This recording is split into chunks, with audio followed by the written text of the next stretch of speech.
Merci à vous d'être là en tout cas. J'ai l'impression qu'il y a des gens qu'on ne connaît pas, comme Armel, du coup c'était parfait, on a eu le temps de se dire deux mots pour se rencontrer avant de commencer. Peut-être juste vous dire un mot sur le contexte de ces émissions Tenir debout. C'est donc la 11e émission qui a été donc mise en place. C'est une proposition, ces émissions Tenir debout par le laboratoire de recherche et d'intervention à Thémis.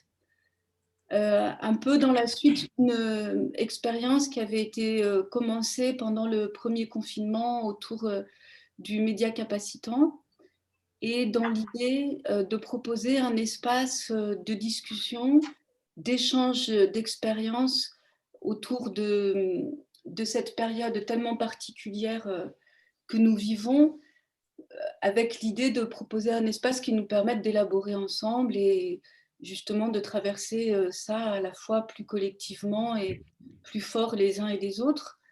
Et ce, toujours avec comme question centrale celle du travail et, je le redis encore une fois, celle de nos expériences. L'idée n'étant pas de proposer un espace de débat d'idées, mais vraiment un espace d'échange à partir de ce que nous vivons les uns et les autres. Avec cette proposition un peu particulière que l'équipe du petit comité éditorial, dont je fais partie depuis le début, bien que ne faisant pas partie d'Athémis, propose à chaque fois un thème. Alors, on a eu le plaisir au fur et à mesure de l'évolution des émissions de parvenir à faire que les thèmes n'émanent pas toujours du comité éditorial, mais émanent aussi de gens qui étaient participants à des émissions. C'était aussi un des objectifs qu'on avait, que ce moment puisse être approprié par les uns et par les autres. Voilà. Donc Jean-Marie, que je vais vous présenter dans un instant, me posait la question tout à l'heure de la suite.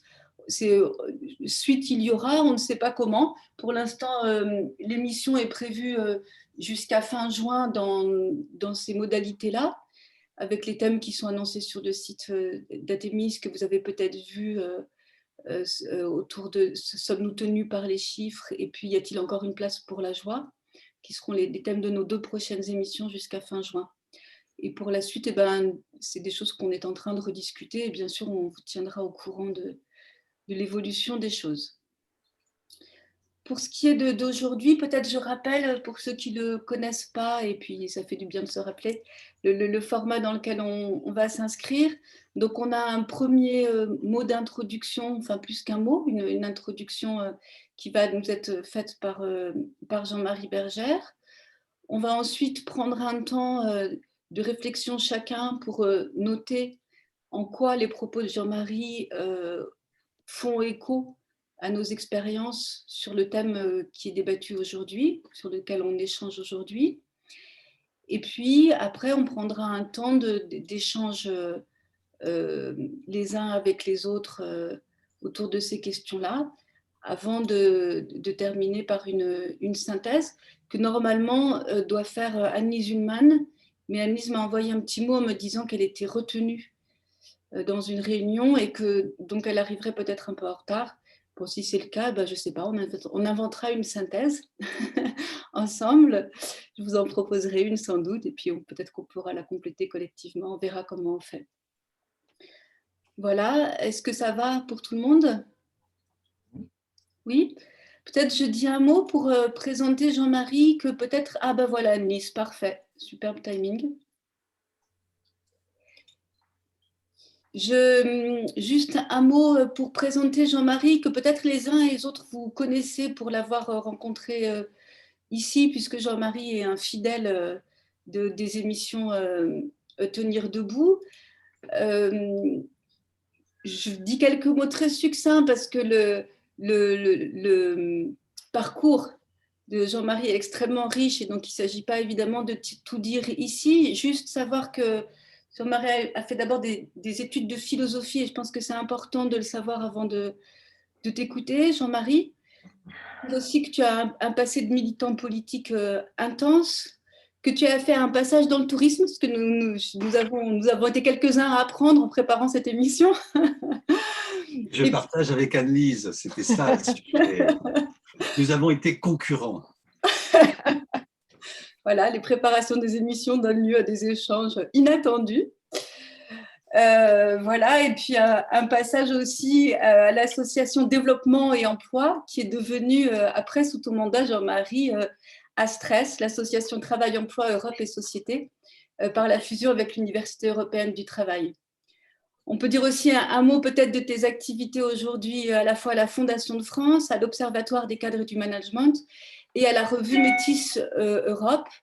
Et à tout ça, j'ajouterais, parce que je trouve que ce n'est pas inintéressant de le savoir aussi pour t'écouter, un intérêt avéré pour le cinéma. Voilà. Je ne sais pas si cette présentation te convient, si tu souhaites ajouter un mot avant de commencer ton introduction sur le thème qui nous occupe aujourd'hui.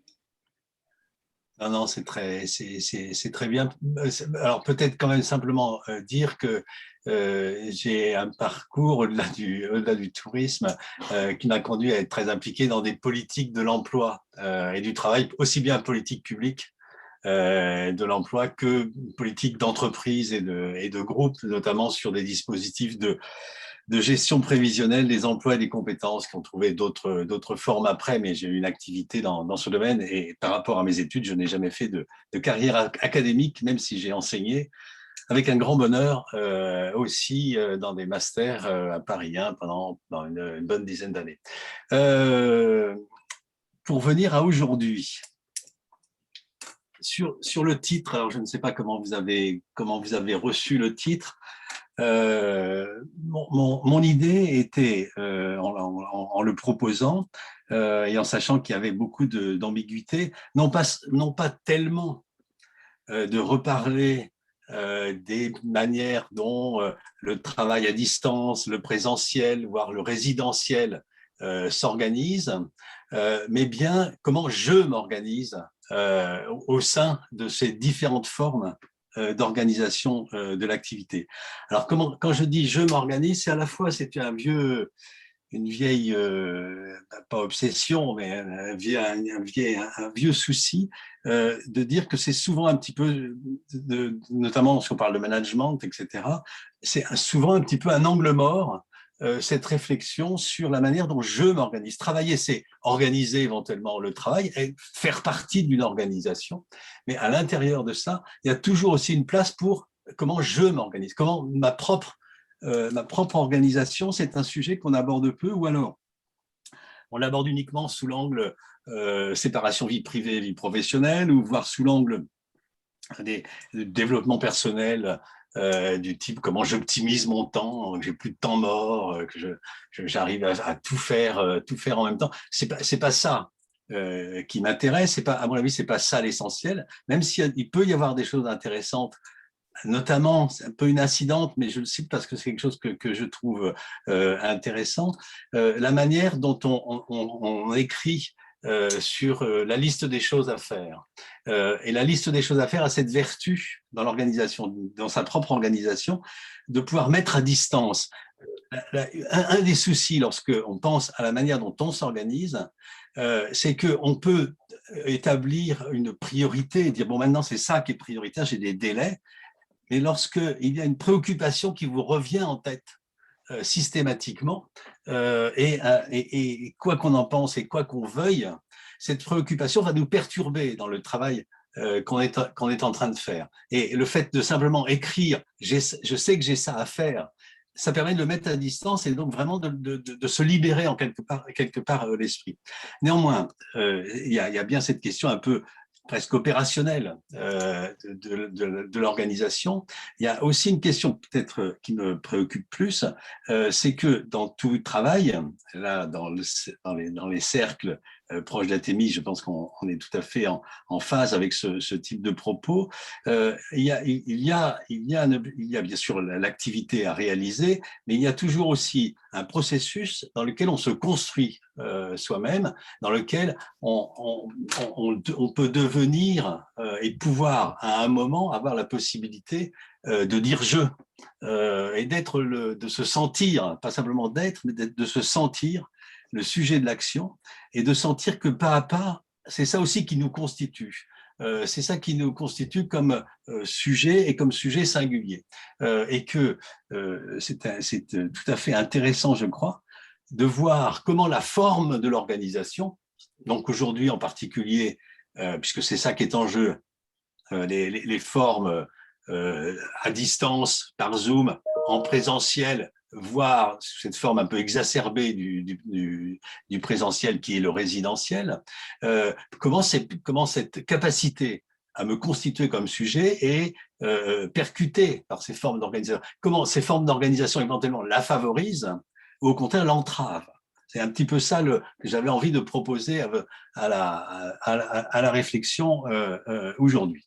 S'il y a des lecteurs de Simondon dans l'assistance, c'est effectivement comment ces processus d'individuation psychique et collective, comment ils sont, encore une fois, favorisés ou entravés par la forme que l'organisation prend. Et aujourd'hui, comme les organisations sont très bousculées, et je pense que c'est une réflexion qu'il faut avoir. Alors, la règle, Sarah l'a rappelé à l'instant, je suis désolé pour vous, il consiste aussi à parler un peu de soi. Et donc, ben, vous avez, voilà, j'espère que c'est toujours assez compliqué, en tout cas c'est compliqué pour moi, j'espère que ça ne sera pas trop compliqué pour vous à un moment, mais en revanche, je suis d'accord, je suis en accord avec l'idée selon laquelle c'est aussi à partir d'expériences très pratiques et très vécues qu'on peut discuter. Donc c'est pour ça que je le fais. Alors, dans mon activité aujourd'hui, je vais prendre 2 ou 3 exemples en les citant d'abord, donc avant la pandémie, avant le confinement. Qu'est-ce que je faisais? Alors, une des activités importantes et qui me prenait beaucoup de temps, qui continue à me prendre du temps, mais pas de la même manière, c'est donc, Sarah le disait, la Fondation de France. Je préside un comité, puis maintenant un autre comité, qui est un comité d'attribution des aides. Une des particularités de ce travail, c'est de s'inscrire dans le temps long, c'est des mandats, c'est des mandats, j'ai 6 ans dans le premier comité, je reprends un nouveau comité pour la même durée, donc on s'inscrit bien dans une histoire, c'est pas une réunion ponctuelle, de bénévoles. Il y a bien sûr une assistance qui est avec les salariés de la fondation, mais c'est un comité qui est constitué d'une douzaine de bénévoles. La forme que notre travail a pris dès le début, ce sont des journées entières de travail. Il y a des gens qui viennent de province, il y a nécessité d'avoir un temps de discussion assez long, voire une fois par an, un résidentiel. Alors un résidentiel court, c'est-à-dire 2 jours, mais un déplacement de 2 jours dans lequel on est ensemble pendant 2 jours, avec visite de projet, avec rencontres, etc. Donc des formes dans lesquelles la coprésence est extrêmement importante, avec un rôle particulier qui était le mien, de consolider les choses, de permettre à ce groupe de s'inscrire un peu dans une histoire, d'évoluer petit à petit, d'avoir des acquis qui sont communs, de créer du commun. J'ai dit c'est un groupe de bénévoles, donc ça veut dire aussi créer l'envie, aimer être là. Il faut que les gens ils aient envie d'être là, sinon très vite ils disent écoutez, vous savez, je suis un peu pris, j'ai mes petits enfants ou j'ai quelque chose qui m'empêche de continuer à venir. Et donc il y a quelque chose aussi qui est extrêmement important. Alors qui à mon avis, je reviendrai là-dessus un peu, qui est plus que de la convivialité, qui est effectivement l'idée que non seulement c'est sympa, mais on y fait des choses, on y apprend et chacun il trouve sa place. Chacun peut faire des choses. Donc, voilà, je ne vais pas décrire en détail le rôle, mais on voit bien l'importance que ça peut avoir, non pas seulement de discuter des dossiers sur lesquels on a à se décider, mais à discuter aussi de la doctrine qu'on est en train de se forger collectivement, qui ne nous tombe pas d'en haut. Le comité est destiné à l'écrire, cette doctrine. Et l'importance qu'il peut y avoir aussi à se projeter. D'où l'importance d'avoir une durée pour faire les choses.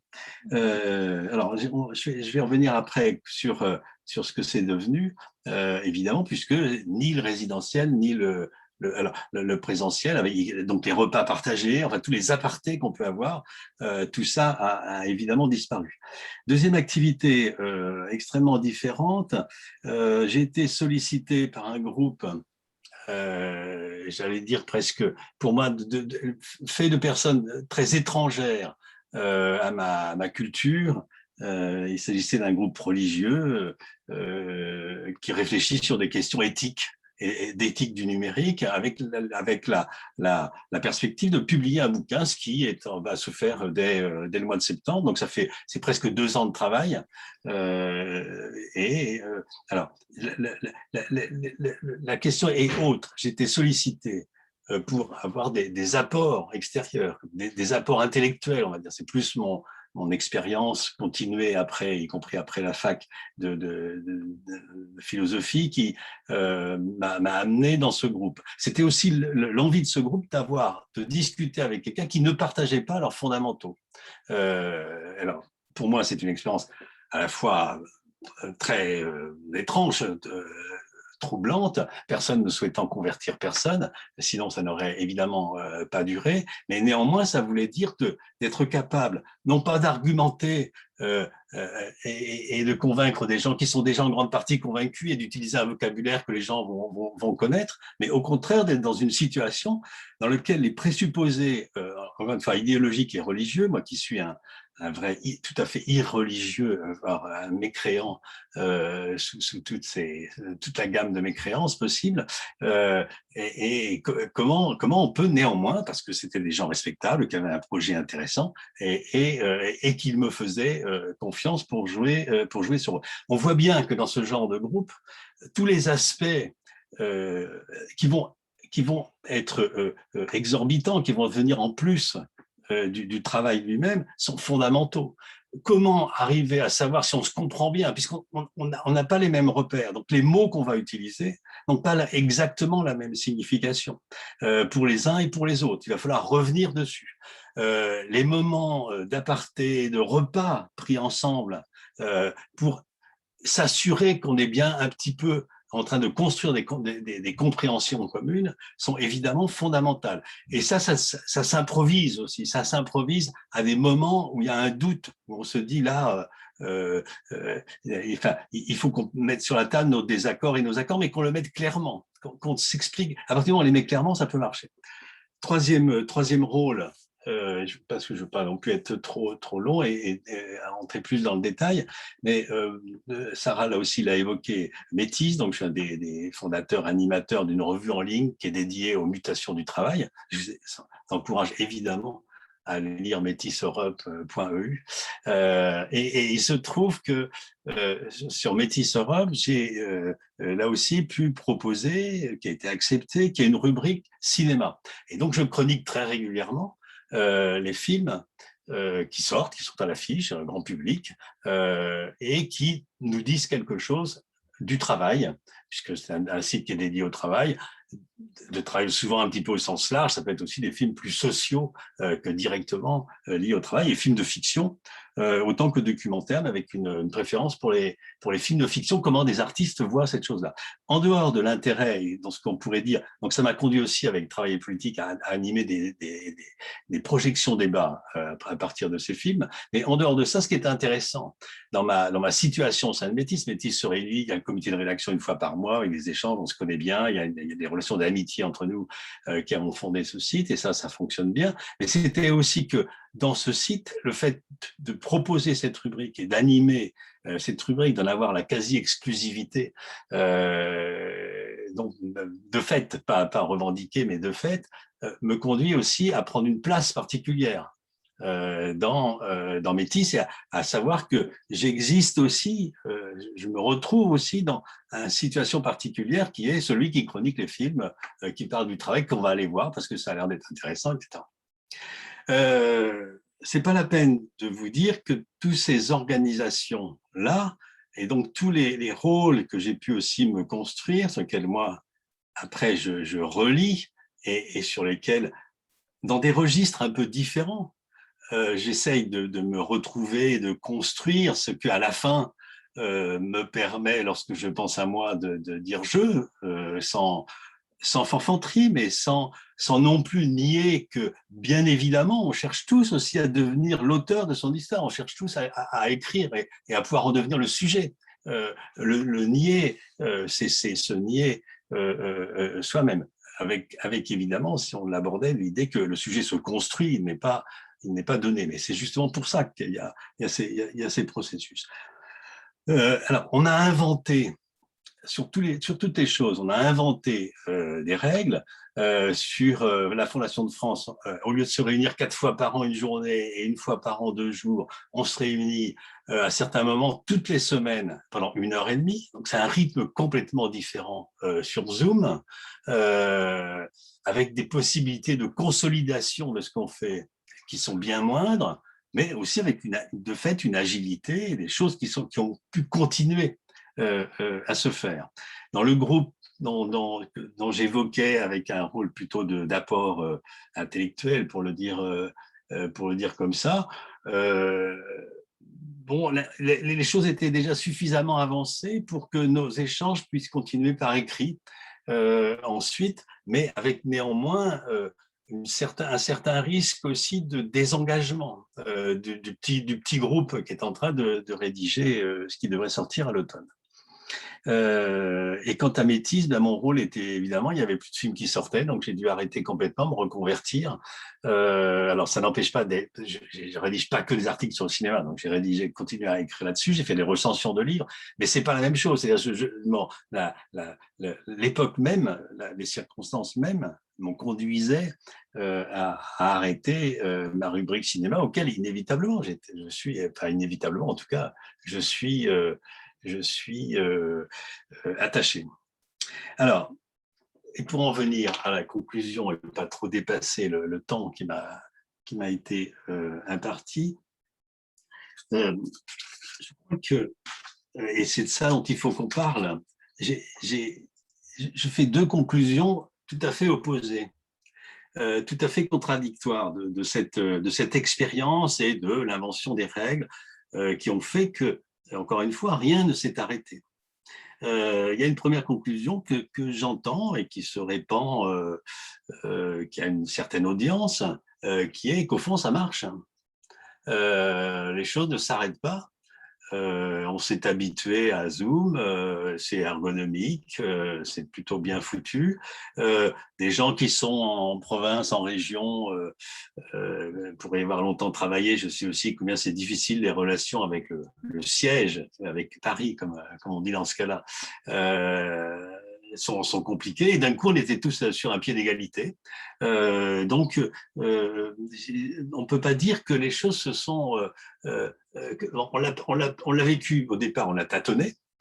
On n'a pas vécu comme une catastrophe, cette affaire-là. Et il peut y avoir une certaine conclusion, encore une fois, y compris moi, parce que tout a été 100% Zoom. Je n'ai plus de réunion physique depuis presque 1 an, ça va repartir uniquement maintenant. Donc, première conclusion, ça marche.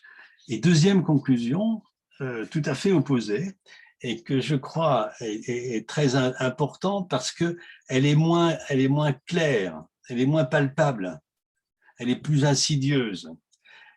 Elle est oui, mais non, ça ne va pas. Il y a un malaise qui s'installe. Il y a quelque chose qui fait qu'on ne peut pas se satisfaire de cette affaire-là, mais qui est souvent relativement mal formulée. En quelques mots, j'entends, oui, il nous manque la convivialité, on a envie de se revoir, aucun souci là-dessus, j'aime bien, moi aussi, je suis tactile, volubile, donc la convivialité compte, évidemment. Ça me paraît une explication totalement insuffisante. Je ne crois pas que c'est ça qui se joue. Enfin, en tout cas, il faut aller plus loin. La machine à café, c'est sympa, la convivialité, c'est sympa, mais en plus, le présentiel ne garantit en rien la convivialité. Il y a aussi on peut se retrouver physiquement tous ensemble, et puis que ça soit absolument insupportable et plein de coups fourrés, de rivalité et de non-dits. Mais alors, mais il se joue plus que quelque chose de l'ordre de la sensibilité, de l'amitié qu'on peut avoir. En quelques mots, sur le collectif. je crois que ce qui se joue, et c'est ça que j'ai essayé d'illustrer dans les exemples, c'est que on perd la possibilité de consolider les choses. On perd la possibilité d'identifier nos accords et désaccords et de pouvoir le faire un petit peu en profondeur. C'est ce travail de consolidation qu'on fait ne peut pas être structuré, on ne peut pas se donner rendez-vous. Bien sûr, ça peut se faire aussi, mais on ne se donne pas rendez-vous sur Zoom pour identifier une différence de compréhension derrière quelque chose qui a été dit, qu'on a entendu de la même manière avec les mêmes mots, mais derrière lequel on a dit des choses différentes. Et c'est ça le travail qui est essentiel si on veut pouvoir poursuivre et effectivement constituer quelque chose qui est de l'ordre d'un collectif, de quelque chose qui fonctionne ensemble, qui a envie d'écrire une histoire commune, qui se projette dans l'avenir. On ne règle pas que des problèmes à l'instant T. On se projette. Et ça, c'est sur le collectif. Alors, on pourra en discuter, mais je voulais insister sur l'idée de consolider notre compréhension commune, d'avoir ces moments-là, et qui sont tout à fait en plus de l'opérationnalité de nos accords et des accords. Et au niveau individuel, alors, au niveau individuel, même si c'est des formes hybrides demain, on a déjà une telle tendance à la sursollicitation, à l'accélération, à remplir le temps, le travail à distance a renforcé, me semble-t-il, ce tropisme-là de la sursollicitation. Et la sursollicitation, ça veut dire à la fois des engagements beaucoup plus faibles de chacun, et ça veut dire donc la possibilité, y compris d'être passager clandestin dans tel ou tel groupe où on y va pour voir, on regarde, à la limite on coupe sa caméra, on est très discret. C'est pas des choses sur lesquelles on construit quelque chose. On peut apprendre une information. On ne construit pas une place qu'on peut revendiquer comme étant la sienne. Alors, pas au sens où on se construit un bastion, une baronnie, mais au sens où les gens vont pouvoir vous identifier comme « Ah ben oui, mais ça, effectivement, c'est un tel. » Donc, on voit bien comment lui, d'après son histoire, d'après ce qu'il nous a déjà dit, il propose. Et quand il dit ça, je comprends mieux ce qu'il dit. Donc ça, le fait de passer… J'étais frappé très souvent lorsqu'on fait des réunions Zoom, à 11h du matin, les gens ils vous disent « Je suis déjà à ma 3e réunion ». Et quand c'est à 17h ou à 18h, on a l'impression que c'est 5 ou 6 qui se sont enchaînés. Alors, et au-delà de la sursollicitation, il y a le fait de la facilité de passer d'un sujet à l'autre, le fait de plus avoir le temps de transition.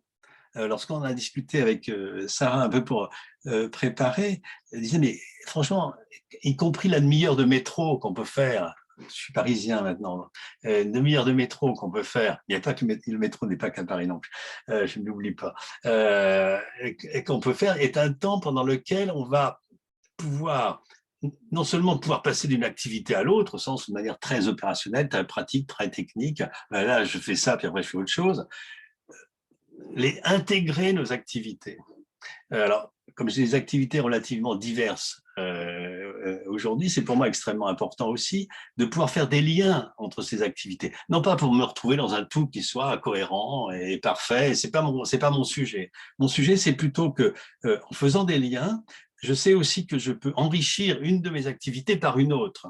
Je peux, et ça sera in fine ma manière personnelle, parce que de pouvoir relier différents apprentissages, différents pas que je fais, différentes formes que je donne. Et toutes ces choses-là, s'il y a un risque, c'est de ça dont il faudrait discuter aussi, c'est que par rapport à la première conclusion, ça marche, les choses ne s'arrêtent pas. On a continué.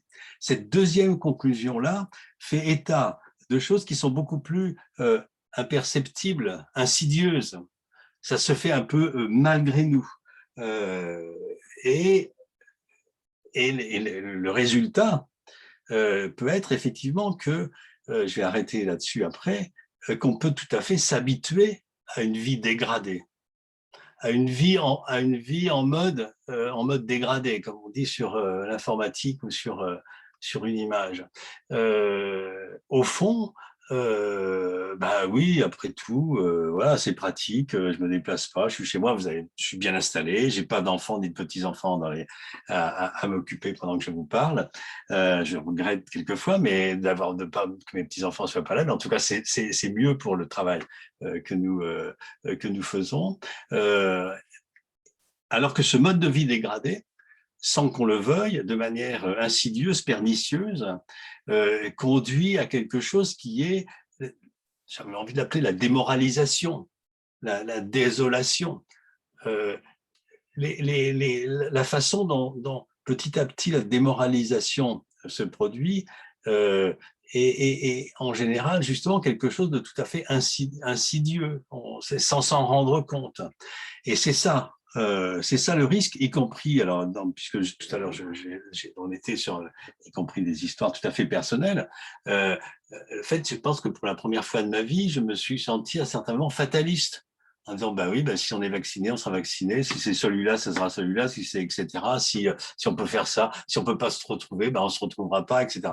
C'est quelque chose qui, au-delà de l'apparente sagesse que ça peut avoir d'accepter les choses comme ça, est aussi quelque chose qui conduit à la fin à ne plus être en mesure de se saisir de ce qu'on fait. C'est-à-dire que par rapport à la tout début de mon petite introduction, c'est-à-dire qu'on on ne dit plus jeu. Le jeu a disparu dans cette affaire. Et on est devenu l'objet de décisions qui nous dépassent totalement. Évidemment, il y a toujours des décisions qui nous dépassent. Mais il y a eu en particulier là des décisions sur lesquelles non seulement elles nous dépassaient, mais sur lesquelles on avait le sentiment de n'avoir plus aucune prise et donc de ne plus être du tout en capacité, sinon d'organiser sa vie, au moins de l'orienter et d'y mettre sa marque, d'y mettre sa patte, ce qui me paraît essentiel si on veut garder quelque chose qui est de l'ordre, effectivement, de garder aussi le désir, le moral, qui est pas ce soit pas la misère symbolique. La vie est faite autant d'esthétique, de symbolique que de connaissances, évidemment. Et donc, c'est toujours la misère symbolique qui nous guette si on se laisse aller à être pris dans un système dans lequel on ne maîtrise rien. Est-ce que, voilà, je vais m'arrêter là. Est-ce que Sarah, c'est clair? Est-ce que je sais pas? Merci Jean-Marie, merci beaucoup pour cette introduction. Ce que je vous propose, c'est, comme le veut notre petite tradition commune, prendre un moment chacun pour nous-mêmes, pour penser de quelle manière les propos de Jean-Marie sur cette question de je m'organise fait écho à notre expérience du moment, de ce moment très particulier qui est un peu un moment de transition aussi entre des organisations dans lesquelles on s'est installé pendant un certain temps et comme le montrait Jean-Marie et qui se transforment à nouveau finalement. Donc je vous propose là quelques minutes tranquillement de silence pour prendre ce temps-là chacun avant d'échanger tous ensemble.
si vous êtes prêts,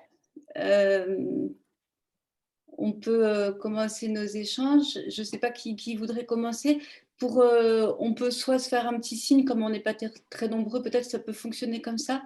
Mais je sais qu'il y a aussi des gens, notamment José, qui nous l'a fait savoir tout à l'heure sur le chat, qui ne peuvent pas s'exprimer de vive voix. Donc c'est aussi possible soit d'écrire parole dans le chat pour prendre la parole, soit pour toi, José, dont je sais que tu nous entends, et peut-être aussi les autres qui ne sont pas visibles, vous pouvez tout à fait aussi écrire dans le chat, et puis je me ferai le relais de vos remarques ou questions ou commentaires. Voilà. Je ne sais pas qui voudrait commencer à rebondir sur les propos de Jean-Marie. Oui, moi je veux bien. Oui, allez-y, Huguette, avec plaisir. Oui, oui. Oui, alors, je sais. Bon. J'ai hésité ce soir à venir parce que le thème, je me permets de dire ça parce que Jean-Marie, vous avez dit, je ne sais pas trop comment vous avez compris ce thème. Enfin, j'ai cru entendre que vous disiez un petit peu ça. Donc, c'est vrai que j'ai eu l'impression quand même qu'on en avait parlé plusieurs fois de cette affaire de présentiel, Zoom, etc. Alors, je dis ça parce que je me demande si ce n'est pas ça qui fait qu'on est moins nombreux. On est moins nombreux que d'habitude, mais bon, voilà, je me permets de dire ça. Alors, moi, j'ai été très soulagée, et c'est pour ça que je prends la parole, d'entendre certaines choses que je partage complètement, et je pensais qu'il y avait que moi. Alors, je me dis, bon, ben, je ne suis pas la seule, avec en même temps une hyper excitation, tous ces zooms, on peut aller partout, on peut tout faire, je passe d'un truc à l'autre, enfin, alors l'impression que finalement il se passe plein de choses, et dans le fond, dans tout ça, j'ai pas l'impression qu'en ce qui me concerne, qu'il y ait beaucoup de production, qu'il y ait beaucoup de product, de tout ça, mais plutôt on assiste à des tas de choses, et puis finalement, bon, j'ai envie de dire, il ne se passe pas grand-chose. Non. L'idée de vie dégradée, moi, ça m'inquiète assez de l'entendre dire comme ça. Parce que c'est vrai que tout ça est très intéressant, mais j'ai l'impression qu'on perd de l'épaisseur, on perd de la matérialité. Il y a quelque chose. Et puis alors là, ce qui m'a fait un choc, parce que à nouveau, je pensais que c'était que moi, c'est que finalement, on participe plus à des décisions qui nous dépassent totalement. Et comme vous avez dit, oh ben voilà, le vaccin, ben on ne pourra pas avoir ça, ben on aura ça. Ah oui, mais on voulait peut-être pas être tellement vacciné. Oui, mais maintenant on va l'être. Bon, voilà, une espèce de truc dans lequel on est pris, sur lesquels on n'a plus tellement de prise. Et en particulier, pour les gens de ma génération, c'est assez ahurissant. Je me dis, mais plus personne ne dit rien, on est là, on est emporté dans des trucs, il n'y a pas une voix qui s'oppose. Et puis s'il y a une voix qui s'oppose, elle est tout de suite suspecte, complotiste, etc. Enfin, moi, je suis quand même... Donc, Jean-Marie, merci, parce que je me sens moins seule dans cette espèce de truc un petit peu hors sol, finalement. On est là, voilà. Et ouais, voilà. Moi, Huguette, ça me donne envie de vous demander comment vous la ressentez, cette espèce je ne sais pas de misère, mais je ne sais plus le terme qu'a employé Jean-Marie, que vous avez repris, de désolation. Oui, mais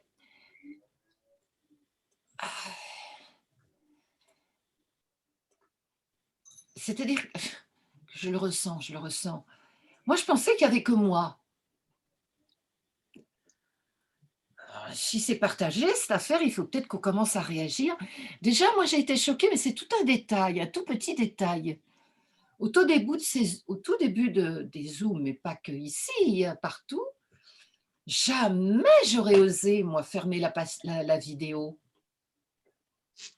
Pour moi, c'était insensé. Enfin, jamais ça m'aurait traversé l'esprit. Mais quand j'ai vu qu'il y avait des personnes qui se permettaient de fermer leur vidéo, j'ai dit, après tout, moi, je peux me permettre ça aussi. je pense que c'est pas bien de fermer nos vidéos. Parce que c'est vrai qu'une fois que la vidéo est fermée, moi je me lève, je vais me chercher un truc à boire, je fouille dans un tiroir, euh, je me permets des choses que je ne me permets pas si je sens que je suis vraiment plus présente. Alors c'est ça que moi j'entends dans vie dégradée, et puis le mot, oui, désolation. Mais moi je me sens bien, hein, moi je me sens pas mal, c'est pour ça que j'ai du mal à répondre. J'ai l'impression que c'est pas bien, voilà. Je me sens, c'est pas que je me sens mal, mais j'ai l'impression que c'est pas bien de vivre comme ça. J'arrive pas. C'est pas honnête, c'est pas authentique, c'est pas bien, quoi, voilà. Merci. Et il y a quelqu'un d'autre qui voudrait nous faire partager des échos produits par l'introduction de Jean-Marie ou les propos du guet d'ailleurs? Oui. Bonjour à tous, vous m'entendez bien? Très bien. Oui. Bonjour. Bonjour.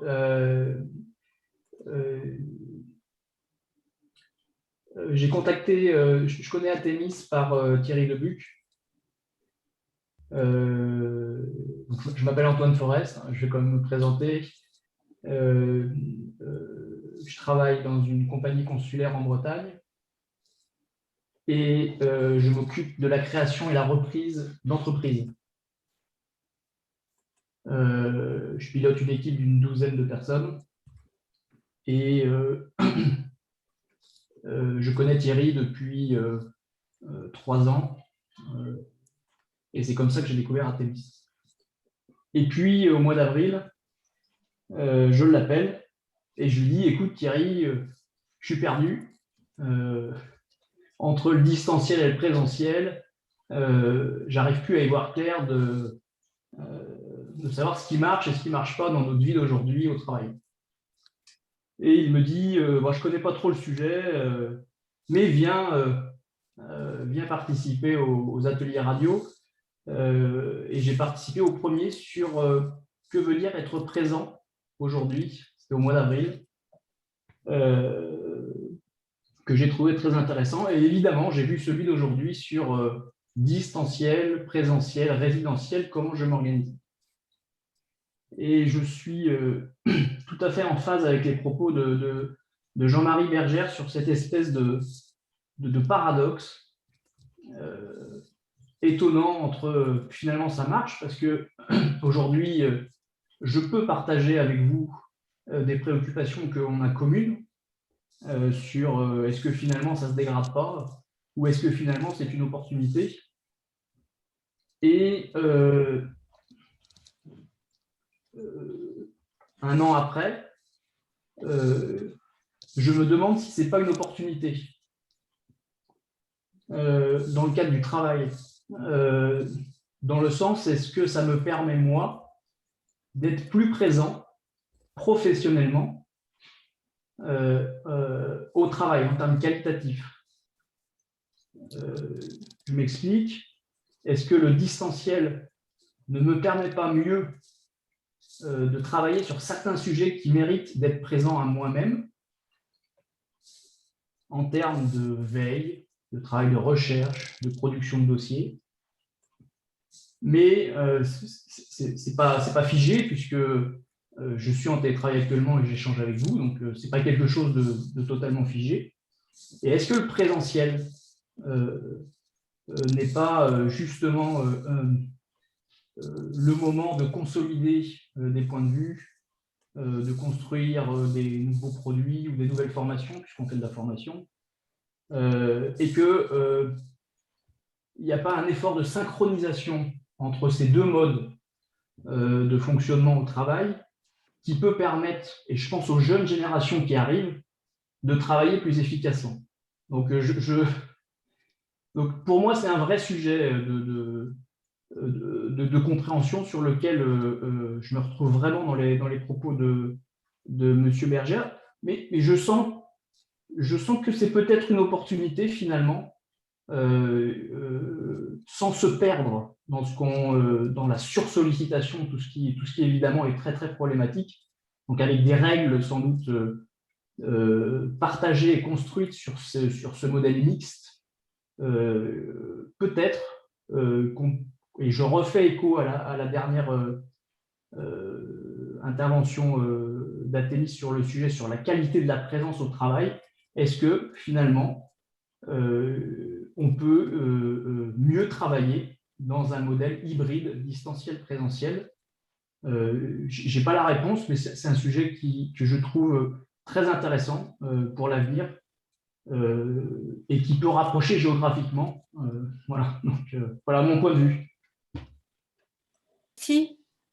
Moi, je me demandais en vous écoutant, qu'est-ce qui fait ce sentiment d'une qualité améliorée du travail finalement en distanciel? Est-ce que ce serait du temps dégagé ou est-ce que c'est le fait d'être seul ou... C'est le jeu, le comment je m'organise, c'est pour ça que ça résonne énormément. C'est la non-fragmentation du temps de travail. C'est-à-dire que de se réapproprier ce temps, toute proportion gardée, hein, évidemment. Je pense qu'il y a des excès qui sont très très néfastes et je le vois dans mon équipe. Mais c'est ça, c'est cette non-fragmentation du temps qui est tout à fait néfaste à la qualité d'un certain travail. D'accord. Merci. Peut-être je vous lis les propos là, de José sur le chat, qui dit: le mot qui me vient après cette introduction et le sujet, ce sont des morceaux de vie décousus, avec une conséquence de fatigue et pas de temps de sédimentation. C'est un peu un contrepoint à ce que vous dites en même temps, mais...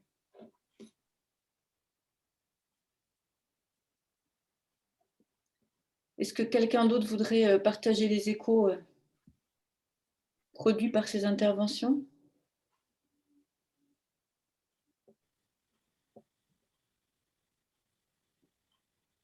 Je ne sais pas, je peux peut-être essayer de dire un mot si ma mini box de poche tient le choc. Allez-y, osez. Merci. Moi, je voulais faire référence à la citation, enfin à l'expression qui est du temps de cerveau disponible, parce qu'effectivement, je trouve que ces modes de communication, alors pour ma part, excusez-moi de dire ça, mais pour ma part, c'est pas nouveau. Il y a 20 ans, quand je vivais à Paris, déjà, quand il y avait des grèves, chez Schneider Electric, pour pas les nommer, on nous laissait à domicile et on nous laissait travailler sur nos ordinateurs. Moi, je vous rejoins sur la notion de qualité de travail, de production ou de productivité, employer le mot qui convient, mais effectivement, je suis quand même très interrogative sur la qualité du travail qui ressort alors pas de ce soir, hein, mais de réunions politiques ou autres qui ont lieu via Zoom, parce que caméra allumée ou non, alors certes, c'est sûr, c'est de la politesse ou simplement de la technicité si en fonction des moyens techniques qu'on a à disposition, mais la caméra permet quand même pas d'identifier réellement les individus. Le son, effectivement, c'est décousu, donc parfois on ne sait pas vraiment ce qu'on a entendu, pas entendu, compris, pas compris. Il y a parfois des bruits parasites ou des interventions. Voilà, du coup, c'est bien que maintenant, voilà, je dirais que pour nous tous, ça a permis aussi quand même de rapprocher l'informatique et de mettre un ordinateur dans chaque maison, chez le plus grand nombre. Alors, est-ce que c'est bien? Pareil, c'est une autre question. Voilà, est-ce que vraiment tout le monde a besoin, alors même que parfois il est difficile de savoir écrire et compter pour certains, ou de parler français correctement. Par contre, bon voilà, il faut être absolument connecté d'une façon ou d'une autre. Et donc participer à ces réunions. Je me posais la question si c'est comment dire, un phénomène de fond, ou si c'est un effet de mode et lié à la science. Ah, on a perdu Eva-Marie, qui nous parlait du son décousu. Voilà l'illustration. Bon, j'en reste là. Voilà. Mais je pense que l'expression temps de cerveau disponible, qu'elle soit dans un sens ou dans un autre, elle est toujours la même. Et effectivement, il me semble que c'est un terme qu'il est important de prendre. Voilà. Merci. Merci Eva-Marie. Je vois que François a demandé la parole. Oui, bonsoir à tout le monde. Je vous prie d'excuser mon arrivée très tardive qui m'a empêché d'écouter ce qu'a dit Jean-Marie, mais on en avait parlé en montant cette émission déjà, donc je pense que j'ai quelques idées. Et puis je vois bien dans ce qui s'est dit après, comment ça a pu résonner à ce que j'imagine qu'il a pu développer. Moi, ce qui me frappe dans ce qu'on est en train d'évoquer, d'abord, c'est une première remarque qui a été faite par Huguette, je crois, qui est je ne sais pas quoi en penser.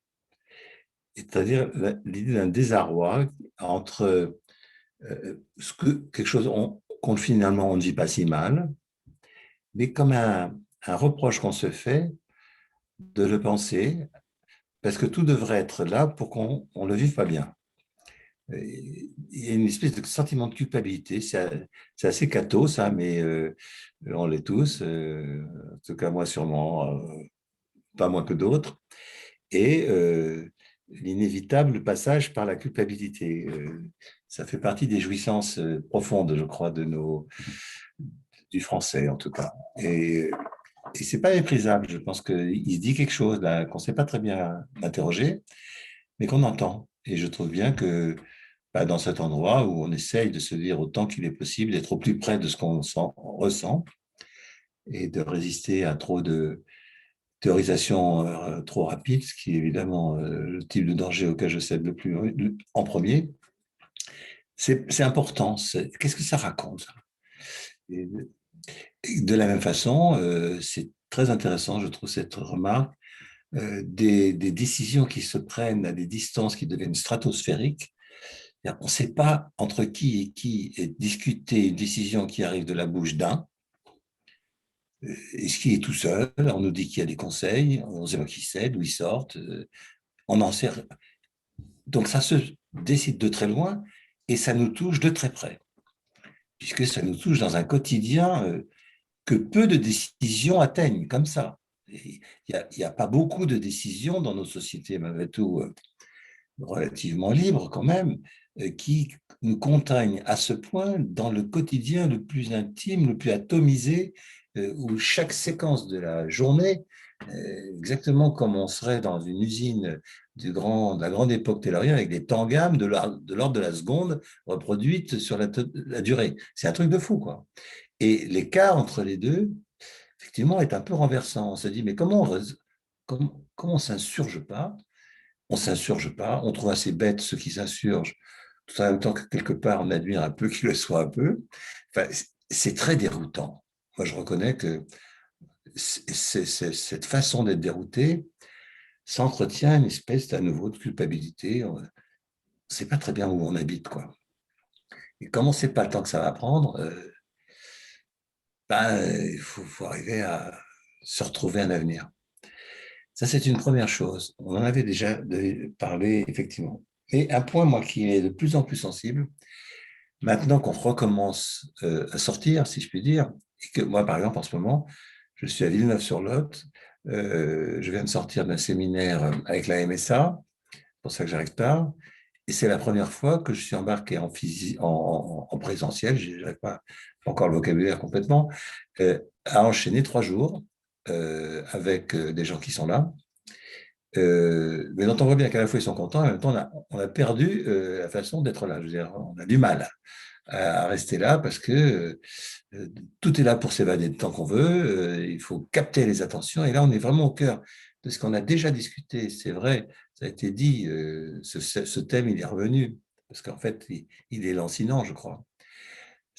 Discuter, à partir du moment où on a fait l'expérience qu'on peut travailler, qu'on peut vivre à distance grâce aux technologies qui en fait nous relient, qu'est-ce qui doit se jouer pour que quand on est là, on fasse une expérience indiscutable de la valeur de ce qui se joue et qu'on n'aurait pas eu si on n'était pas venu.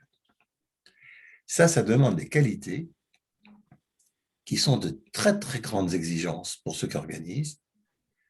Il ne faut pas que ça se perde.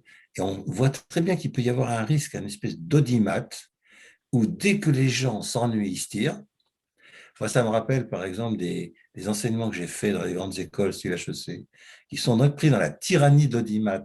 L'enseignant, le prof est jugé en sortie de cours. Il a une note, et ces notes décident de sa possibilité à rester sur le campus.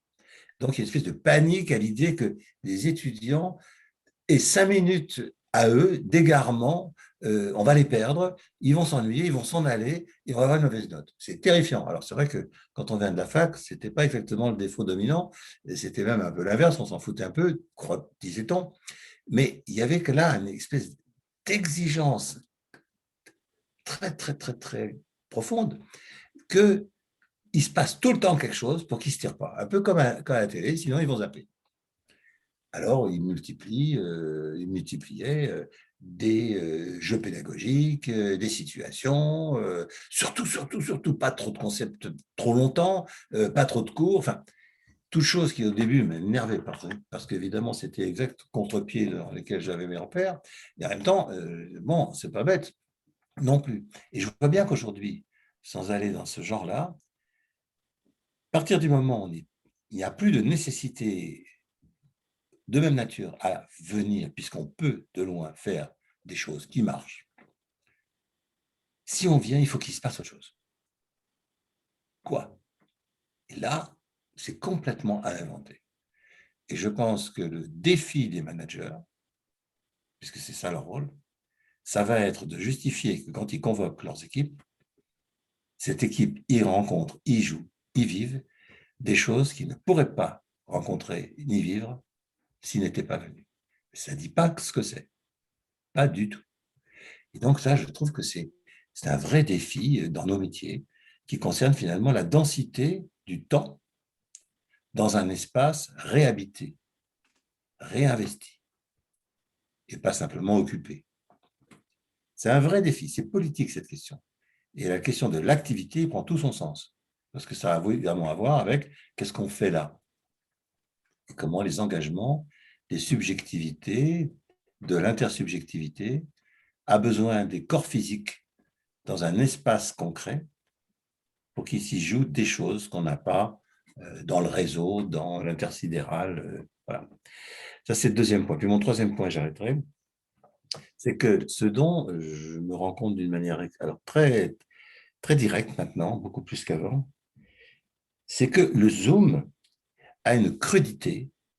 Il cible la personne, comme là en ce moment, toute seule, sa gueule, et on perd complètement ce qui, dans la vie, s'appelle les alentours, les décors, les arrivées et les départs, les changements de posture.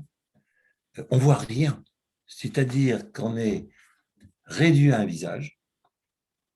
C'est l'inverse du foulard en même temps qu'on nous demande de mettre le masque, justement, mais une espèce de zoom, le mot est bon, hein, cru sur le visage, cadré direct, sans rien. Alors, de temps en temps, on voit qu'on a affaire à des grands intellectuels, c'est Jean-Marie, parce qu'il est sous une bibliothèque dont on sent que là, il a de la réserve. Et là, quand on est comme moi, vous voyez, c'est une mur de 2 chambres extrêmement sinistre, parce qu'il n'y avait plus de, il y avait plus de chambres à Villeneuve-sur-Lot, je vous préviens, hein, donc prévoyez les choses, parce que c'est devenu très demandé maintenant qu'ils ont ouvert. Bon, on voit rien. Moi, je sais, moi, d'expérience, et vous aussi, que quand on rencontre les gens, on les voit arriver, on les voit marcher, on prend la température des corps dans la façon dont ils bougent, quoi. Il y a une clinique de ça. Et ce savoir clinique-là, c'est décisif dans le métier qu'on fait, de la relation. La personne, on commence à la capter quand elle passe la porte, voire même quand on entend dans le couloir sa voix.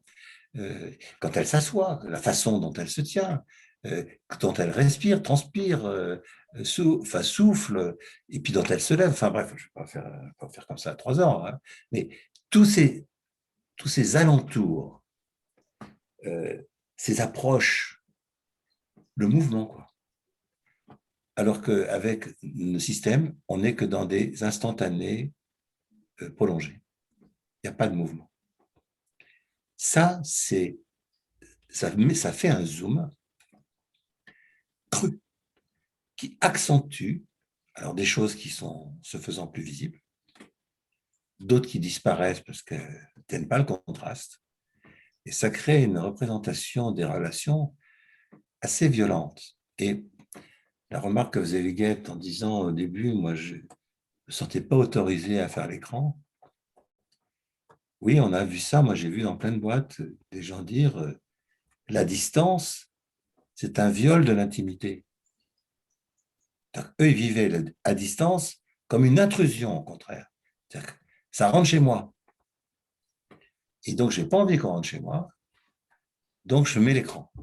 Ou alors, il y en a qui mettent des fonds. Ils ne veulent pas qu'on rentre chez eux. C'est un paradoxe, c'est à distance, mais c'est arrêté intrusif. Ce qui veut dire que quand on est en proximité d'habitude, il y a des distances qui nous relient, mais d'une manière qui nous protège. Et cette question de la distance et de la protection, je trouve que c'est très important. Donc là, on y va à la brutale, on éteint, on ferme, parce qu'on ne peut pas régler. On ne peut pas régler. Donc si on veut se mettre un peu dans la distance, on éteint tout, continue à écouter ou bien on fait autre chose, effectivement. Et si on allume, ben on est condamné, je ne peux pas bouger. Si je m'en vais, on ne comprend rien. Donc cette attention aux accès, aux trajectoires, aux mouvements, au décor, on le perd. Et ça, c'est un enjeu de civilisation, parce que sinon, on est assigné à résidence identitaire sur l'image d'un écran fixe, quoi. Et je pense que ça appelle de notre part des vrais approfondissements de réflexion utiles dans ce qu'on fait. Merci François. Est-ce que quelqu'un aimerait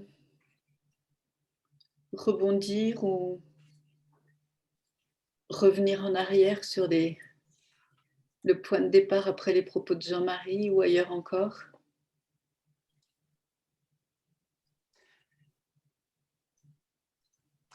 Est-ce que je peux juste rajouter ou rebondir sur quelque chose? Bien sûr, vas-y. Non, la règle, normalement, c'est qu'une fois qu'on a parlé, je pensais, parce que c'est effectivement, et c'est Huguette aussi qui a repris au départ, et puis tout ce qui a été dit sur cette conclusion, ces deux conclusions opposées, ça marche, l'activité ne s'est pas arrêtée.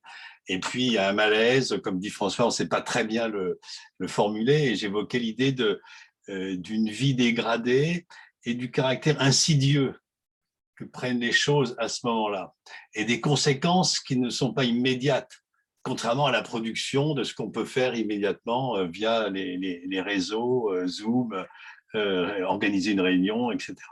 Je prends une comparaison. Alors, comme toutes les comparaisons, ça vaut ce que ça vaut, mais c'est celle qui me vient. C'est un petit peu comme la démocratie.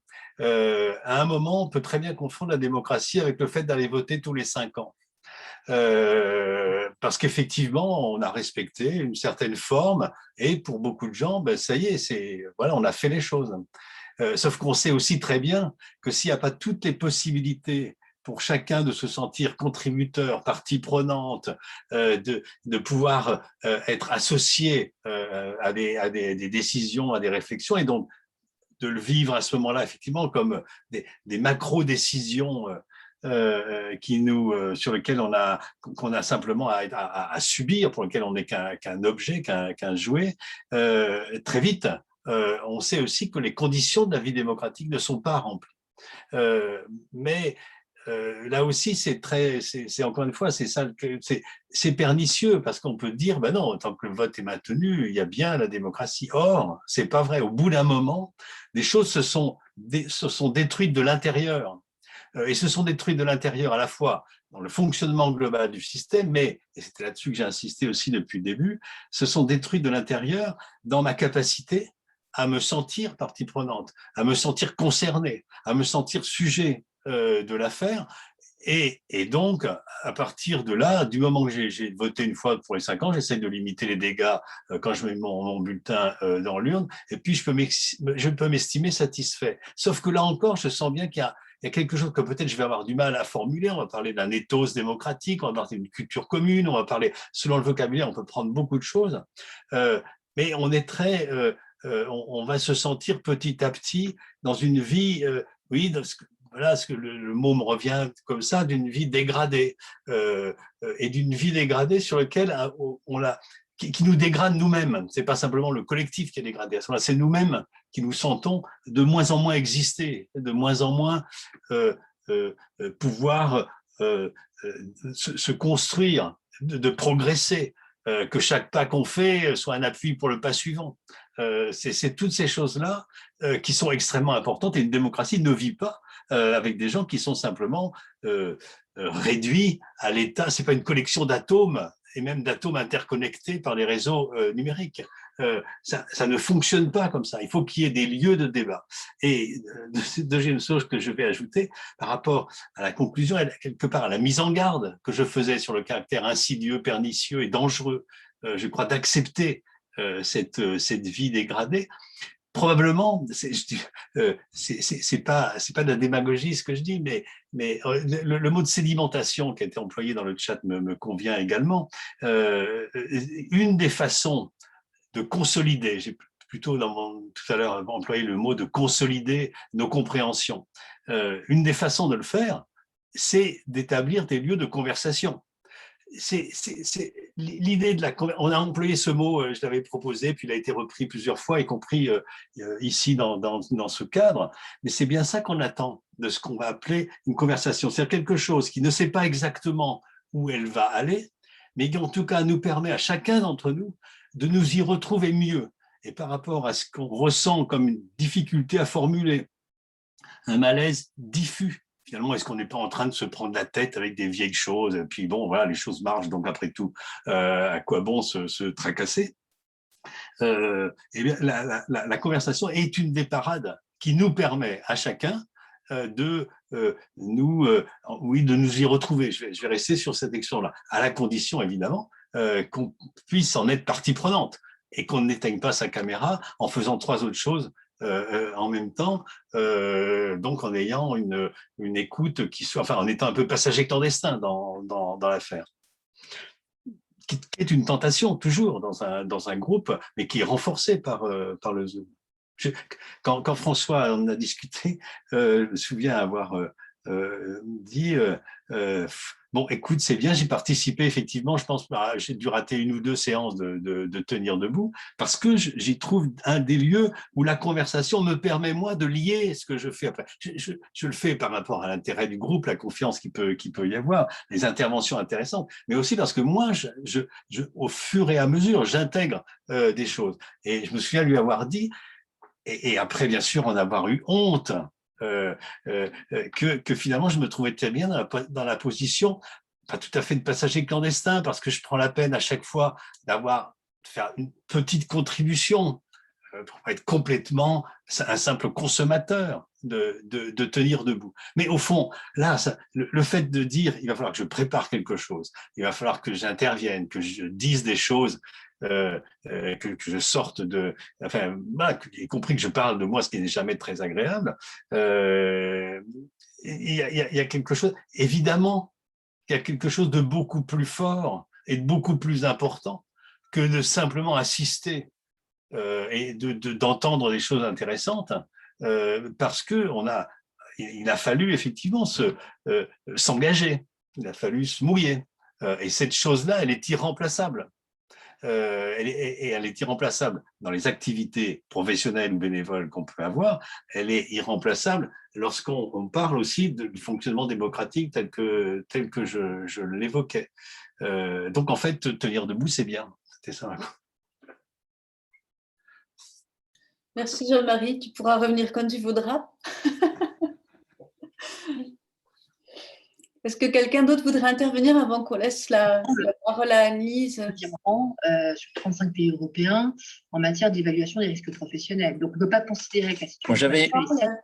Je peux intervenir? Oui. Malgré une question. Multitude de professionnels. Quel avenir vous voyez à tenir debout en présentiel? Quel avenir tu vois, toi, François?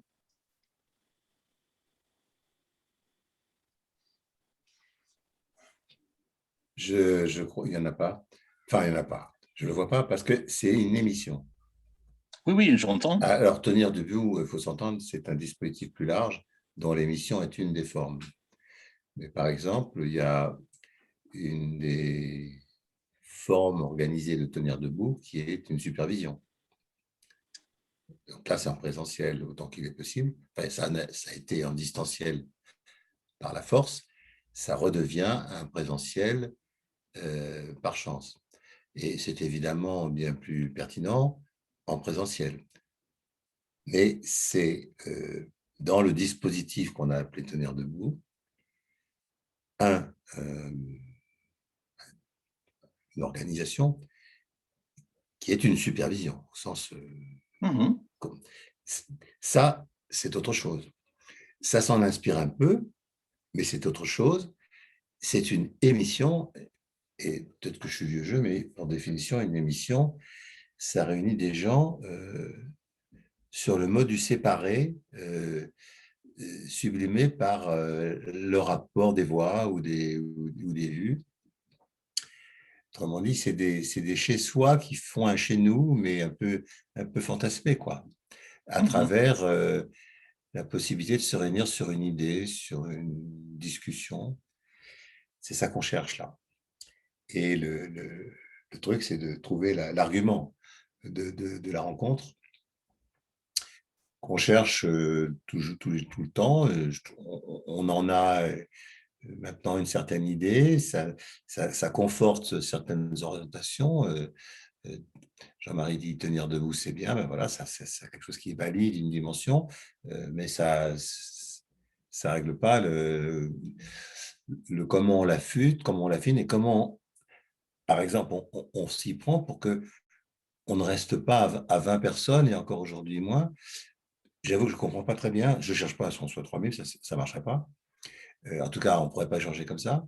Mais je suis un peu étonné qu'on arrive, que ce soit, c'est tant mieux les mêmes, ça prouve au moins ceux qui y viennent ne sont pas découragés, donc ils y trouvent, mais ça n'arrive pas à faire assez école pour que chacun de nous en convainque assez certains autres pour que ça fasse une communauté un peu plus large. Je ne sais pas. Et je suis, comme d'autres ici, preneur de mieux comprendre ça. J'ai du mal.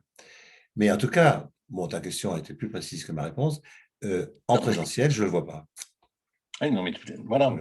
C'était ça mon interrogation. Oui, j'ai bien vu. Oui.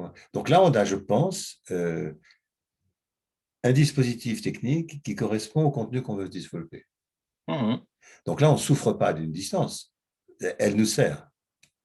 Oui, tout à fait. Complètement. Je suis tout à fait d'accord. Donc l'enjeu, c'est de diffuser auprès de nous le principe. Je trouve. Oui, c'est ça. Oui. Et le paradoxe, mais c'est ce que tu as même avais souligné ça, François, quand tu étais intervenu la dernière fois, et Jean-Marie le redit là, je crois.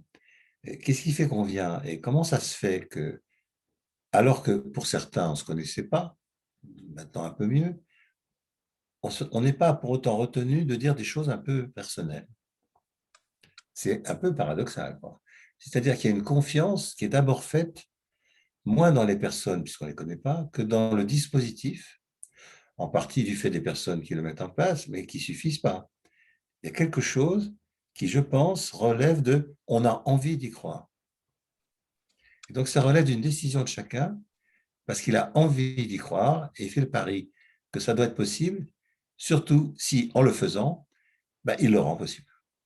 Donc, il y a un effet d'autoréalisation qui est assez joyeux, ça, je trouve. Parce qu'on voit très bien que c'est très fragile. Si on se retire, c'est foutu, il n'y a plus rien.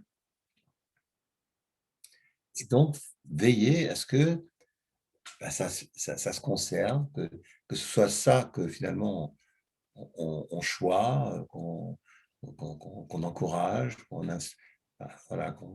soutienne, c'est vraiment important. Oui, Thibaut, je te passe volontiers la parole. Mais pas trop longtemps, parce qu'après, il faut qu'on écoute Agnès Thibault, pardon. Pas trop longtemps.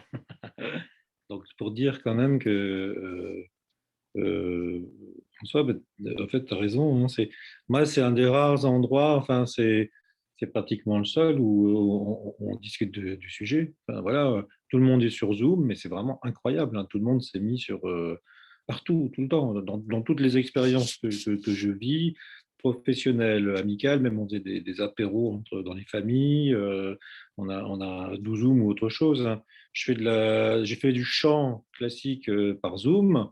Alors, quand on se voit en présentiel avec la prof, on sent qu'il y a plein de trucs qu'on a ratés parce qu'on n'arrive pas à la finesse de la voix comme ça. Mais on a vachement progressé, tout le monde. On a progressé sur l'enregistrement. J'ai les copains qui font de la musique, ils ont pu travailler au clic. Enfin, tout le monde a progressé sur d'autres choses. Il y a vraiment. C'est assez incroyable. En politique, je fais des commissions des finances, il y a du Zoom, le Front National, il cache sa caméra, là, pour le coup. Alors, on a des explications que c'est les connexions qui ne sont pas les plus performantes, on peut encore comprendre, mais on sent bien que c'est aussi une manière d'avancer masqué. Et quand on est en conseil municipal en présence, c'est un grand théâtre, quoi. Il n'y a pas de... Il y a des corps en présence, mais extrêmement théâtralisés. Je veux dire, à contrario, il y a une demande dans les équipes, de là où je suis en mairie, de travailler à distance parce que ça a marché. Les gens ont kiffé, quoi. Les gens ont bien aimé ce truc-là. Pas forcément Zoom, mais travail chez soi, sur son ordinateur, sur ses outils informatiques. Et la présence, elle devient extrêmement exigeante d'une intensité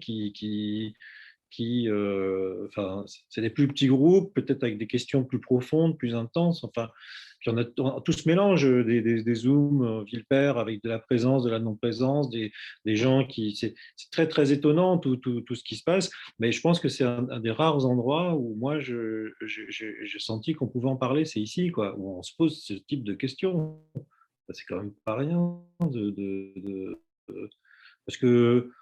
parce que sinon, tout le monde le vit, c'est tout. Enfin, on en parle de temps en temps entre nous, mais même rarement. Ou alors, tout le monde dit, ouais, c'est la merde, je me suis mis en écran noir, de toute façon, on ne comprend rien. Enfin, mais on n'a pas le temps de se poser pour essayer de comprendre ce qui se joue. Et les interventions que tu fais, François, sont plutôt intéressantes sur la dimension civilisationnelle là, ou politique, enfin, d'essayer de nous donner non pas des réponses claires, mais enfin des éléments de pensée qui permettent après de regarder, d'observer, puis d'agir. Parce qu'après, au début, c'était, et je termine là-dessus, je crois que c'était je m'organise, comment je m'organise, c'était ça un peu le sujet. Donc moi, il y a plein de choses sur lesquelles j'ai lâché. Hein. Je pense qu'il y a des trucs, voilà, il y a des choses graves, hein, des choses de l'ordre de la laïcité dans le lycée où je travaille, par exemple, parce que ça me paraît beaucoup trop compliqué dans l'état actuel des choses. Mais il y a des choses sur lesquelles j'arrive à tenir, non pas debout, mais je tiens tiens quelques lignes de fond, mais je tiens, je ne sais pas comment dire, le fait, c'est compliqué, la politique, il faut se battre à l'intérieur de chez soi, mais il faut tenir des questions en fait qui sont posées ici, c'est de tenir les éléments du débat, c'est de faire en sorte que les gens puissent débattre. Et c'est vrai que le côté Zoom, comme tu disais, la focale, le fait qu'on focalise à un moment donné sur une personne, quelle est la parole et que tout le monde soit un peu tenu de l'écouter, que la personne travaille du coup sa parole comme une parole. Peut-être c'est plus simple aussi de dire des choses quand on a moins le contact. Enfin, c'est une distance qui du coup permet de dire des choses parfois plus simplement que quand on est dans une présence physique. Voilà, donc c'est assez étonnant tout ce qui se passe, mais je pense que ce que tu disais, François, c'est le fait de pouvoir en parler, de le mettre en discussion ici, c'est peut-être ça qui emporte tout le reste. Ce truc-là, hein, c'est pour le laisser mûrir. C'est peut-être pour ça qu'on a envie, nous, en tout cas, moi, c'est ce qui m'intéresse, hein, ce niveau de compréhension m'aide énormément dans tout ce que j'affronte, je fais, tout ce que je lâche ou je ne lâche pas, mais voilà, j'espère que je n'ai pas été trop long. Merci Thibaut. Nous avons une petite question à se poser collectivement. Soit il y a quelqu'un qui voudrait prendre la parole encore. Est-ce qu'on peut se dire qu'on dépasse 5-10 minutes ou est-ce que Zoom suffit pour aujourd'hui pour tout le monde et on prendra hors micro? Ça va? On peut. Je vous laisse parler. Oui? Il y avait encore juste une remarque. Il me semble que le dispositif oblige chacun à se dévoiler. Se dévoiler dans sa prise de parole, mais aussi se dévoiler dans son silence. En tout cas, c'est ce que je ressens. Il m'arrive de participer à des sessions dans lesquelles je ne prends pas la parole, mais je ne suis pas sûr que cette posture soit aussi facile à prendre dans une rencontre en présentiel. Ok, merci. Est-ce que je peux dire juste 2 petits mots? Oui, bien sûr, allez-y. Alors, désolée, déjà, je suis arrivée en retard, mais c'est une histoire d'organisation. Et justement, je trouve que le distanciel permet normalement de mieux s'organiser. Bon, j'en suis la preuve évidente où j'ai pris tout en retard. Mais du coup, on n'a pas à se déplacer, on peut avoir plus de facilité. Justement, une personne va être à Paris, une autre personne dans le Midi, une autre personne dans l'Est de la France. Enfin bon, c'est beaucoup plus facile, les échanges sont plus faciles. On a plus facilement aussi la possibilité de prendre la parole, où on se l'octroie plus facilement. Et autre chose par contre, là, la première rencontre que vous avez eue, je n'étais pas informée. Je trouve que c'est dommage de ne pas diffuser au plus grand nombre ce style d'intervention qui est très, très intéressant pour tout un chacun, enfin pour notre métier, pour justement définir un peu l'avenir, comment tout ça va se jouer. Voilà, tout ce que je voulais dire. Merci pour cette remarque. Juste pour répondre à ce dernier point, c'est vrai ce que disait François aussi tout à l'heure, où l'idée un petit peu aussi autour de tenir debout, c'est de se dire que le groupe s'enrichisse des gens que chacun arrive à convaincre de venir, parce qu'il me semble que c'est un petit peu aussi la garantie que les gens qui seront là seront à leur place dans un sens. Le fait que la communication autour de ça se fasse par les uns et par les autres, ce qui n'empêche pas de faire une communication plus large autrement, mais c'est un peu ça aussi l'idée sur laquelle on compte.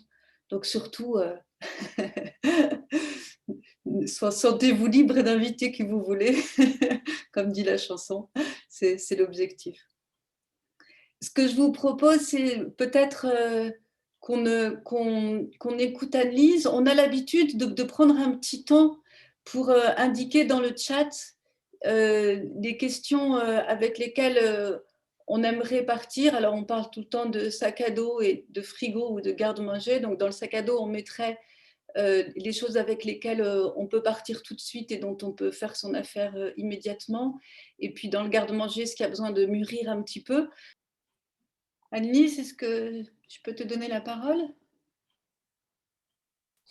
Voilà, ben écoutez, donc il me revient à moi de conclure ou de, je sais pas, de ramasser. Très compliqué pour moi de ramasser cette séance, à la fois parce qu'elle me touche en plein. J'ai tellement pesté sur le travail et l'enseignement à distance que la distance à cette question-là est un peu limitée, mais en écoutant Jean-Marie et en écoutant tout le monde ce soir, je me disais que, au fond, cette question du télétravail, elle s'est installée dans un contexte très particulier, dans un contexte de crise et de crise sanitaire où finalement, il est demandé à tous de se protéger, de s'isoler, de prendre soin des autres avec la pratique du care et enfin de trouver des modes de travail adaptés à la situation de menace.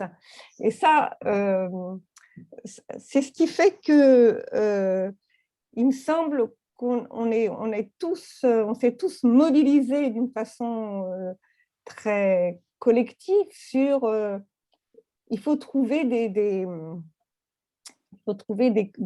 contre-feux pour garder le lien, etc.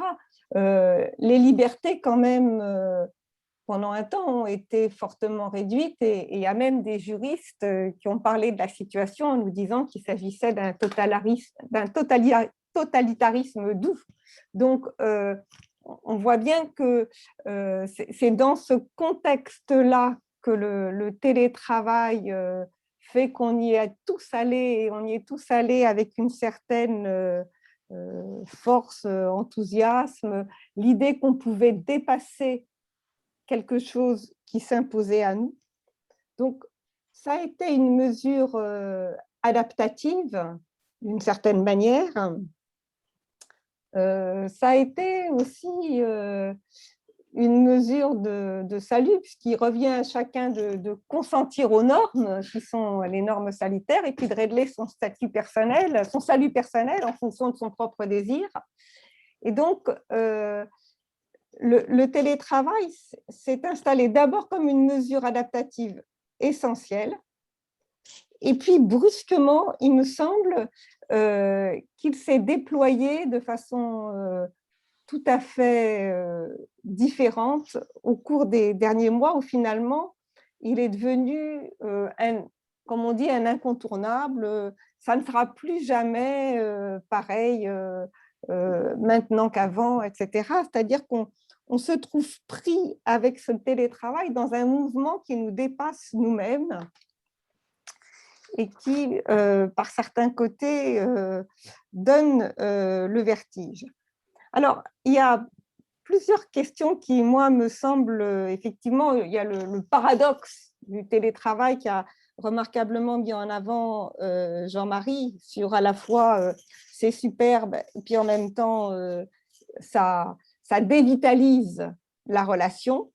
Ça, c'est un premier élément. Mais il me semble que le télétravail, alors, si je le dis de façon un peu triviale, appuie là où ça fait mal, c'est-à-dire que ça nous renvoie quand même à des questions qui étaient sous-jacentes, très présentes avant. Dans mon activité d'enseignante, j'avais des questions sous-jacentes autour de c'est quoi, enfin, qu'est-ce qui peut véritablement intéresser les enseignants si ce n'est qu'on sait jouer d'une relation de transfert, de contre-transfert, etc. Mais qu'est-ce qui, au fond, intéresse? Et bien, avec le télétravail et avec la manière de travailler à distance, on est face à cette violence, alors pour le coup, qui est que ce que l'on dit, et seulement ce que l'on dit, fait sens ou ne fait pas sens en supprimant effectivement tout l'alentour de la relation. Mais au-delà de ça, ça renvoie chacun à l'intérêt qu'il porte ou qu'il ne porte pas aux choses. Et du coup, ça induit des comportements que Liette qualifie de pas bien. On éteint la caméra, ce que dans le présentiel, on ne fait jamais parce qu'effectivement, on ne part pas d'une salle quand les gens disent des choses qui ne vous intéressent pas. Donc là, il me semble que le télétravail est un révélateur de quelque chose d'extrêmement fort de la nature des relations ou du sens de ce que l'on donne à entendre aux autres. L'autre point que je trouve, moi, extrêmement questionnant aujourd'hui sur le télétravail, c'est que il a construit, en tous les cas, ce que je dirais, une pensée en mosaïque. C'est-à-dire qu'on attrape des choses, on entend des choses, mais on ne construit plus le lien, l'histoire, la narration, la genèse, et que du coup, on est peut-être pris dans quelque chose qu'on pourrait appeler une pensée en miettes avec le télétravail, des idées qui passent, mais plus de lien, plus de narration possible, plus de sens et plus de l'histoire. On n'est que dans une sorte d'image virtuelle, de mots lancés que chacun va reprendre, mais on ne sait pas comment ni pourquoi. Donc, cette pensée en mosaïque, évidemment, elle questionne la présence, c'est-à-dire demain, comment la présence, comment le travail de nouveau en présence va nous obliger à ramener un peu l'histoire, la genèse des choses dans les relations avec les personnes. Et donc là, je trouve que le télétravail a ceci d'inquiétant aujourd'hui qu'il vient nous re-questionner très fortement sur demain, quand on peut l'espérer, une vie à peu près normale, ou en tous les cas une vie où la présence sera là, pourra de nouveau être possible. Alors, effectivement, ça nous questionne sur qu'est-ce qui fait que la présence est importante, mais ça nous questionne aussi sur comment finalement on arrive à vivre dans un monde sensible quand on s'est habitué à circuler dans un monde virtuel en mosaïque. Autrement dit, ça nous remet en question sur la coopération profonde qu'on a aux autres, avec les autres, alors que le télétravail nous avait habitués à nous coordonner. Simplement, on se satisfaisait de la coordination. Et là, demain, c'est la question de la coopération qui va se reposer à nous de manière un peu centrale. Du coup, en réfléchissant un petit peu à cette émission, je suis tombée sur un propos de Christophe Dejour qui dit que la souffrance au travail désigne le vécu particulier résultant d'une situation spécifique liée à la contrainte organisationnelle. Et du coup, je me disais que quand les exigences de l'organisation du travail ne respectent pas les lignes de force de la personnalité du travailleur, il s'installe des conflits, des débordements d'affect déstabilisants qui font effraction, qui font rupture, et qui fait que demain, on peut s'interroger véritablement, en tous les cas pour moi, je m'interroge vraiment, comment est-ce qu'on peut se reconstruire alors à la fois autrement, mais aussi dans la continuité de nos pensées quand on va retravailler dans des formes moins virtuelles. Donc, je me pose cette question-là. Je me pose cette question-là en tant qu'enseignante, par exemple, ou aujourd'hui, c'est évident, tout le monde nous dit on ne peut plus recommencer par avant, il faut mettre du distance, etc. C'est-à-dire qu'on est pris dans un système où on ne sait plus ce que c'est que coopérer, on ne sait plus ce que c'est que finalement enseigner, développer, transmettre. Et on est diffracté, hein, on est aussi, moi je me sens en mosaïque comme les images que l'on voit depuis plusieurs mois, c'est-à-dire qu'il n'y a plus de collectif, il y a des mosaïques autour de Zoom. Eh bien, demain, il me semble que cette question-là du collectif, du vivre ensemble, va se reposer de façon alors cruciale, mais je crois aussi violente, parce que il y a eu d'une certaine manière trop de confort et trop de déliaison avec les possibilités de travail à distance. Autrement dit, le fait, il n'y a plus de règles, il n'y a plus de normes collectives qui tiennent, puisque tout est possible à distance. On le sait, on l'a vécu, on l'a fait. Et donc, du coup, demain, reconstruire, ressouder, retisser autrement constitue pour moi une réelle inquiétude, inquiétude même qui interroge en tous les cas le sens même de l'activité que je fais, qui est celle d'enseigner et que j'adore, mais je peux interroger finalement demain comment on pourra laisser toute sa place à la parole vivante pour que les relations socio-professionnelles, mais aussi familiales, soient respirables, parce que évidemment, le Zoom a envahi les espaces familiers. Il a transformé parfois les appartements, les maisons avec des bureaux qui se sont installés, etc. Et on voit bien que ce qui reste à construire, c'est retrouver sa place à la parole vivante demain. Voilà. Merci Anne-Lise. C'est un beau programme. Je ne sais pas très… De reconstruire la parole vivante. Merci beaucoup à vous tous. Merci Anne-Lise pour cette belle conclusion. On se retrouve le 10 juin. Et du coup, j'en ai oublié le titre. Si sommes-nous tenus par les chiffres? Ce sera la question qui nous réunira le 10 juin. Vous êtes tous bienvenus et donc vos invités aussi, puisqu'il en a été question. À très bientôt. Portez-vous bien.